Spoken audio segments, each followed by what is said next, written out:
नमस्कार दोस्तों, मैं बाल मुकुंद धुरिया। आज देश के भीतर हमारे अंतर्राष्ट्रीय पदक विजेता, ओलंपिक पदक विजेता खिलाड़ियों की जो हाल हो रही है उसको देख के बस आपसे बात करने का मन कर रहा है। कुछ लोग ब्रिजभूषण के पक्ष में, भारतीय जनता पार्टी के पक्ष में बकैती करते नजर आ रहे हैं। बेशक उनको आईपीसी वगैरह के बारे में नहीं पता है, उनको ये भी नहीं पता है। हम लोग बचपने में जब कम उम्र के थे तो पश्चिम बंगाल से बॉक्सिंग खेलते थे। स्टेट तक खेल के नेशनल तक खेलने जाने में कैसे एड़ी चोटी का दम लगाना पड़ता था, अपने आप को कितना खपाना पड़ता था, कितना झोंकना पड़ता था, ये हम लोग समझ सकते हैं। और ये नौजवान तो ओलंपिक तक गए हैं, हम लोग नेशनल खेलने में भी हालत खराब हो गई और ये बच्चे ओलंपिक खेल के आए और आरोप लगा रहे हैं कि हमारे साथ, हमारे और साथियों के साथ यौन शोषण हुआ है, मुकदमा दर्ज हुआ है, पास्को एक्ट लगा है। उसके बाद भी गिरफ्तारी क्यों नहीं हो रही है? बस एक सवाल है। इस सवाल पे हमारे माननीय प्रधानमंत्री जी मौन है। भारतीय जनता पार्टी के लोग कह रहे हैं कि जांच हो रही है, दिल्ली पुलिस पे भरोसा रखना चाहिए। जिस तरह से खिलाड़ियों के साथ व्यवहार किया गया, अब देखिए। प्रताप की निंदा करते हुए कहा था कि भारतीय कुश्ती खिलाड़ियों के साथ हुआ व्यवहार विचलित करने वाला था। आईओसी गंभीरता से चाहता है कि पहलवानों द्वारा लगाए गए आरोपों की स्थानीय कानून के अनुसार निष्पक्ष आपराधिक जांच की जानी चाहिए। आईओसी का कहना है कि हमें पता चला है कि इस तरह की आपराधिक जांच की दिशा में पहला कदम उठाया जा चुका है, लेकिन ठोस कार्रवाई के सामने आने से पहले और कदम उठाने होंगे। हम आग्रह करते हैं कि इस प्रक्रिया के दौरान इन पहलवानों की सुरक्षा पर ध्यान दिया जाए और इस जांच को तेजी से पूरा किया जाए। यहाँ आपको बता दें कि रविवार को दिल्ली पुलिस ने साक्षी, विनेश और बजरंग पुनिया को हिरासत में ले लिया था और बाद में उनके विरुद्ध कानून और व्यवस्था के उल्लंघन के लिए एफआईआर दर्ज की थी। उसके बाद हद हो गई। जो दिल्ली पुलिस के जांच के इंतजार करने के बाद भारतीय सरकार कह रही है, भारतीय जनता पार्टी कह रही है, ये जो मुलजिम हैं जिनको अब जेल के भीतर होना चाहिए, वो भी कह रहे हैं। दिल्ली पुलिस की जांच का इंतजार करिए और खिलाड़ियों से भी कहिए मेडल वगैरह न फेंके, मेडल देश का होता है। इनके चेहरे की मुस्कुराहट बता रही है कि इनके ऊपर किन किन लोगों का हाथ है। आप सोचिए, दुनिया के खेल फेडरेशन ने रेसलर्स, जो वर्ल्ड लेवल पे रेसलर्स की यूनिटी है, जो इनका फेडरेशन है, वो भी नजर गड़ाए हुए है। वो भी कह रहा है कि भाई यूपी, उत्तर प्रदेश, देश के भीतर, भारत के भीतर रेसलरों के साथ जो हो रहा है वो ठीक नहीं हो रहा है, वो गलत हो रहा है, उसको ठीक किया जाए। पूरी दुनिया में भद्द पिट रही है, लेकिन हमारे माननीय प्रधानमंत्री जी, इनके जुबान से आवाज नहीं निकल रही। कल राजस्थान में भी थे, एक शब्द नहीं बोला।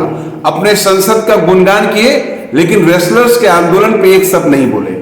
ये भारतीय समाज, भारतीय जनता पार्टी के समाज पे ऐसा प्रभाव, ऐसा प्रेशर बना दिया गया है कि पूरे देश में रेसलर्स के पक्ष में लोग सड़कों पे नहीं उतर पा रहे हैं डर के मारे।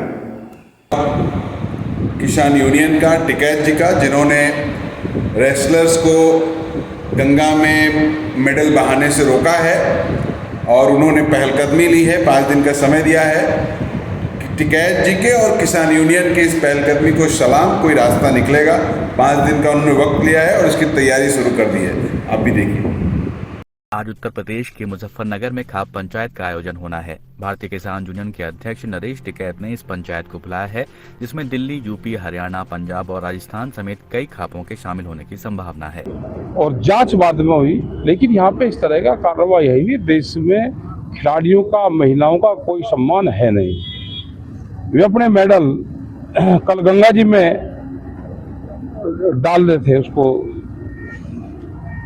तो देश का दुर्भाग्य है। वे हमारे राष्ट्रीय खिलाड़ी हैं, उनको लेकर 5 दिन का उनको टाइम दिया कि हम बातचीत करेंगे। तो सरकार को तुरंत चाहिए कि जिन लोगों के खिलाफ मुकदमे दर्ज हैं, आप जैसे भी लड़ना है लड़ो।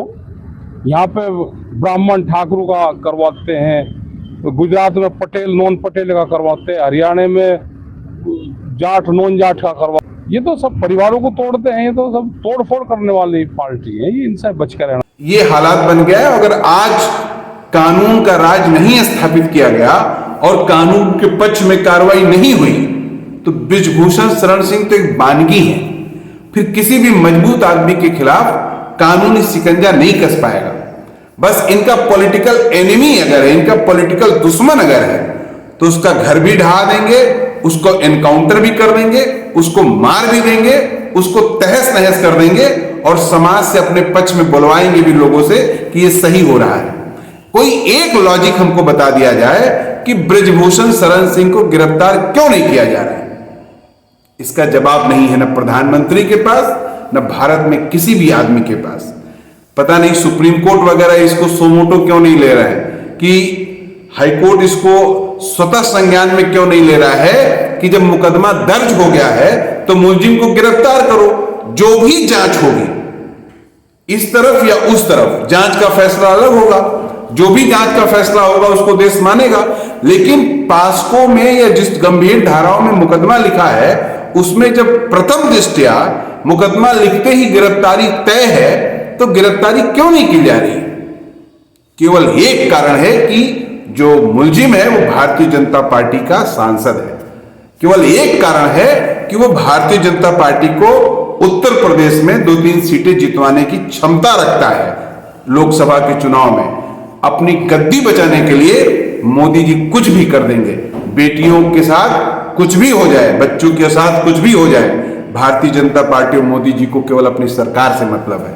इस बात को हमारे देश के लोग जितनी जल्दी समझ जाएं, उतनी ही जल्दी इस नशे से हम बाहर आ पाएंगे, उतनी ही जल्दी हम नियम और कानून की बात कर पाएंगे, उतनी ही जल्दी क्या होना चाहिए क्या नहीं होना चाहिए इस पर डिस्कशन हो पाएगा।